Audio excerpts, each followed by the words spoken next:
भाई भगवान के दरबार में हाथ खोल के बैठते हैं, लेने के लिए तो आए हैं, कुछ भी तो दे दो। बोले हम तो भिखारी हैं प्रभु, कुछ भी दे दीजिए। हम तो सरेआम भिखारी भाई, हमको तो लाज नहीं मांगे भगवान से। भिखारी तो सब है, कोई छुप छुप के मांगता है। वीआईपी लाइन जो होती है ना, बड़े बड़े धाम पे जाके देखना, पैसे नहीं बोले मेरे वीआईपी दर्शन करवा दो, वो छुप छुप के मांगते, कोई देख ना ले हमें मांगता। और जो हमारे जैसे फकीर है भैया, वो सरेआम मांगते। मांगने में शर्म कैसी है जब देने वाले ही प्रभु हैं। सबको दे तो वही नहीं, हाथ खोल के रखो उसके दरबार में, बांधो नहीं। पता नहीं किस क्षण कौन से क्षण मां शारदा जी भाव में विराजमान हो जाए। क्या 24 घंटे में एक क्षण के लिए हर किसी की कंठ में मां शारदा विराजती है। 24 घंटे में एक क्षण के लिए हर किसी की जिह्वा में मां शारदा एक क्षण के लिए अवश्य आती है। इसलिए कहते हैं कि अच्छा बोलो, किसी के लिए विशुद्ध बोलो, दुआ दो, किसी को श्राप ना दो।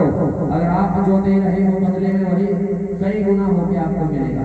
अगर आप किसी को दुआ दे रहे हो ना, तो कई गुना होके मिलेगा। बताया था ना आपको, एक संत जी को वो दे दिया था, रुपया के पीछे डाल दिया था, और संत जी ने कहा कि फूलो फूलो भैया वो ढेर हो गया। तो वही है, आप किसी को दोगे बदले में वही मिलेगा। आप किसी को सम्मान दे रहे हो तो बदले में आपको ढेर सारा सम्मान वो भगवान दे रहेगा। आप किसी को इज्जत दे रहे हो तो बदले में ढेर सारी इज्जत प्रतिष्ठा इस जन्म में नहीं तो उस जन्म में, उस जन्म में नहीं तो उस जन्म में, कभी ना कभी तो मेहर फेरेगी उस मालिक की। देखिए, जब तक सुदामा जी चल के स्वयं द्वारका नहीं गए, उसकी दरिद्रता दूर नहीं थी। और भीष्म पितामह गंगा पुत्र, जिनको वरदान था इच्छा मृत्यु का, जब उनको तीनों विषय में लटाया गया, उसने पूछा कि वासुदेव कौन से कर्मों की सजा है, मैंने ऐसा कौन सा धर्म, ऐसा कौन सा पाप कर दिया। मेरे को 6 जन्म का ज्ञान है, मैंने ऐसा 6 जन्मों तक कोई भी पाप नहीं किया जिसके कारण आज मैं कोई दर्शन करता। तब भगवान ने वहां अपना स्वरूप धारण कर प्रकट हुए चतुर्भुज रूप में नारायण शंख गदा पद्म चक्र हाथ में जो कहने लगे कि भेष याद कर वो 7वां जन्म,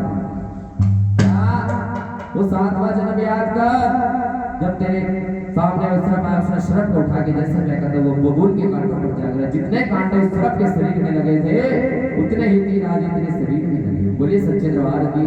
तो कहने लगा भीष्म कि हम नहीं मानते कि ये बात सत्य है। बोले क्यों? बोले उस कर्म का पाप जो है जो मैंने किया, मैंने 6 जन्म में बीच में भी तो हो गए, 6 जन्मों में क्यों नहीं मिला, 6 जन्म के बाद क्यों मिल रहा है? बोले 6 जन्मों तक तुमने ऐसा कोई भी पाप नहीं किया जिसके कारण तुमको उस पाप का दंड नहीं, तुम्हारा पाप रुका हुआ था। 7वें जन्म में आके तुम्हारे सामने जब चीर हुआ, तुमने आवाज नहीं उठाई, तुम्हारा वही से पाप शुरू हो गया था। बोलिए सच्चे दरबार की। अगर आपने कोई अधर्म किया है इस जन्म में नहीं तो उस जन्म में जाके उसका बदला अवश्य मिलेगा। एक एक क्षण का, एक एक कण का हिसाब रखा हुआ परम पिता परमेश्वर के द्वारा, कोई चूक नहीं जाएगा। एक कहा नहीं पांडवों ने कि हमको 5 गांव दे दो, हम तो वैसे में बजट गुजारा कर लेंगे। क्या कहा उसे दुर्योधन ने? सुई की नोक के बराबर जगह दे दी। और आजकल युग में तो वही हो रहा, जर जोर जबी उसी के पीछे मार काट छिड़ रही है। भाई भाई का कदम, माया तो ठगनी भाई, ये तो ठगत फिरे देश परदेश। आज देखिए कुछ समय के बाद अपने हरियाणा पंजाब में युवा बच्चे देखने को नहीं मिलेंगे, विदेश भाग रहे हैं।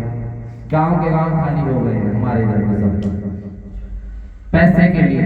जीवन एक ही है प्यारे, वो बार बार नहीं मिलेगा, 84 के बाद मिलता है और उसी को पैसे के पीछे भाग रहे हैं। कमाते भी क्या, जिंदगी का बदले क्या पैसा तुम्हारे लिए प्रिय है? अपनी मातृभूमि को छोड़ के जा रहे हैं, जहाँ पर तेरा जन्म हुआ, जन्मभूमि को छोड़ के जा रहे हैं। विदेशी लोग भारत आ रहे हैं, हमारे संस्कृतों को अपना रहे हैं, और हमारे वाले कलयुग उनके सर पर सवार हो चुका है, अपने खुद के खुद अपने पांव में कुल्हाड़ी मारने के बेचारे। बोलिए सच्चे दरबार की। अभी उनको इन चीजों का अनुभव नहीं है, उनकी गलती नहीं है, क्योंकि कोई चीज आपके ज्यादा पास कर देंगे वो आपको दिखाई नहीं देगी प्यारे। कोई भी चीज आपके आंख के बिल्कुल पास सामने कर देंगे वो दिखाई नहीं देगी। ऐसे कर देंगे तो दिखाई देगी नहीं देगी, और ढेर दूर पे कर देंगे तो साफ साफ दिखाई देगी। अब गंगा जी है हरिद्वार में प्यारे, कोई नहीं स्नान करता, हरिद्वार का जवासी है। अब हमारे और आपके जैसे जाते हैं दूर दूर से स्नान करते, तो वही है। अब वो लोग जो भारत में जिनका जन्म हुआ है उनको अनुभव नहीं पता है अभी क्या है। ऋषि मुनियों का देश है, संतों का देश है। बड़े भाग्य से जन्म होता है भारत भूमि में, और वो भाग्य सौभाग्य जिसका जन्म हरियाणा में और मोदी करनाल और क्षेत्र में। बोले सच्चे दरबार की बड़े भाग्य से जन्म मिलता है ऐसी भूमि पर कि ताकि तेरी मूर्त तो हर बार अनेकी सूरत देखने को जी चाहता है। बार बार आपके मंदिरों में जाते हैं, आपकी मूर्त देखते हैं, मगर हमारे मन की जो इच्छा वो मूर्ति पूर्ण नहीं होती है।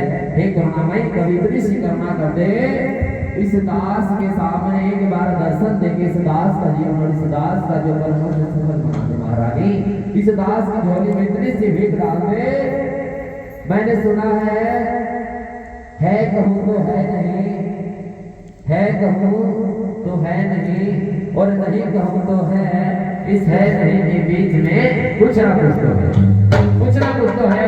जो आज ये दास पूरा जीवन एक संत बनकर तेरे चरणों में लगा रहा है, जो इतने अच्छे अच्छे पढ़े लिखे सब आदमी छोड़ के साधु बन रहे हैं, कुछ ना कुछ तो है परमात्मा के नाम में। ऐसे ही नहीं है जगत तेरे पीछे पागल है।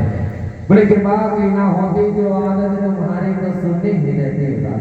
कृपा की तो आदत है, कहते हैं मैंने तो बार बार चक्कर लगाए। कोई कोई भक्त आता है दरबार में, बोलता है कि महाराज जी पूछो मत। हम बोले ज्यादा दुखी हूँ, बोले बहुत ज्यादा दुखी है। हम बोले कितने, बोले बता ही नहीं सकते। हम बोले तो मत बताइए।